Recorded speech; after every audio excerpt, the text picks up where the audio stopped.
Christmas కు కారణం, ప్రథమమైన కారణం మానవుడు దేవుణ్ణి తిరస్కరించటం. దేవుడు మానవులను, దేవుడు లోకమును ఎంతో ప్రేమించాడు.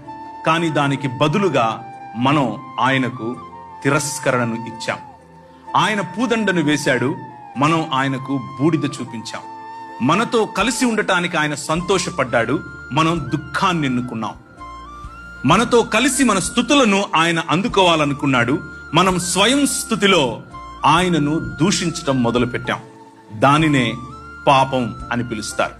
ఈ క్రిస్మస్ కు కారణమైనటువంటి పాపం ఈ రోజుకు కూడా మానవ సమాజాన్ని ఏలుతూ వస్తోంది. ఈ క్రిస్మస్ కు కారణమైనటువంటి దేవుని స్థితిలో,